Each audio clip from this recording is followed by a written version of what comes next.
We also have Dr. Pradeep. I extend a very warm welcome to him as well. Sir, you can please take the seat. A beautiful blend of academic and industry experience, about 20 years plus. Starting with his own management consultancy, now he's into full-time corporate training, training the managers in the areas of soft skills, in the areas of administering, marketing, retailing, and all that. Leadership skills for the students like you, and of course, he's the right person there. I would request Dr. Pradeep, who's been here interacting on the latest trends. It was great listening to you, sir. I happened to meet you for the first time, and it was fantastic listening to you in the afternoon.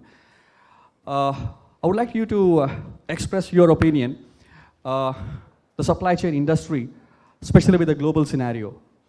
What's your views on this, and can you throw some lights on the past and also on the future? You said about the global scenario. Okay, let me just go a little back in the history. Everything started changing with the globalization, and the world became a global village. Okay, there was a time when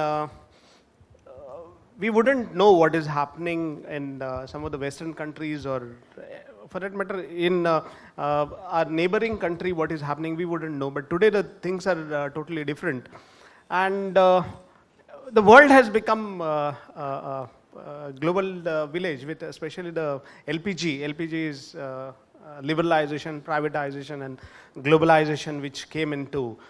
And today the supply chain networks are so very fantastic, meaning the exports, the imports, everything has, the face of things have changed. And especially with the advent of information technology,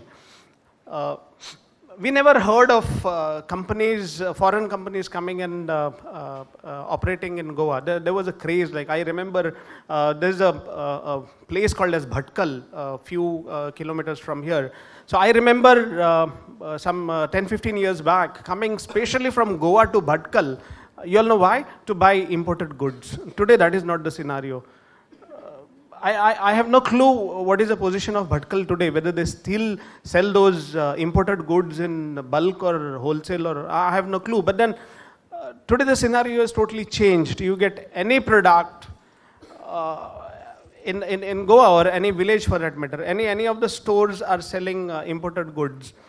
So the total scenario of supply chain has totally changed. If you take an example of China, then China is considered to be the most advanced manufacturing hub of the world, and it supplies, USA receives about 85% of what China produces. How that is possible? They have the biggest ports, like the Shenzhen port. The cargo moves, whatever they produce, that goes to USA. We get a lot of imports coming in India from China. Diwali has seen a lot of these diyas and things like that. Of course, the WhatsApp and the social media propaganda, do not purchase Chinese goods. Let's leave that aside. But then the reality is the Goan population is getting cheap products. How it is possible? It is possible only through quick supply chain methods and the technology, the information technology. Today morning only we saw somebody talking of the iVision. It was initially it was handheld cameras or handheld devices which would transfer the data. Today it is not that. You don't have to hold it. You have to just the spectacles will, the camera in the spectacles will capture that.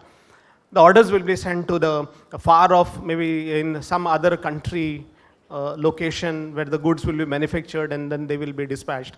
A classic example would be of Zara. Zara has tied up with Toyota for its logistics. So what happens, Zara has a particular format.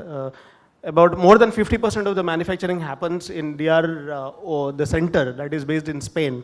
And Amancio Ortega, who's the owner of that, or the founder of that, till today he believes in the philosophy, okay, your customer service or your customer should be dealt in such a way that 5 fingers should be with the factory and 5 fingers should be to the customer. So that should be the link, meaning your customer and the factory should be linked. And you all know how they do. They do it through information technology. A store in India, a store maybe based in Delhi of Zara, finds a particular item sold.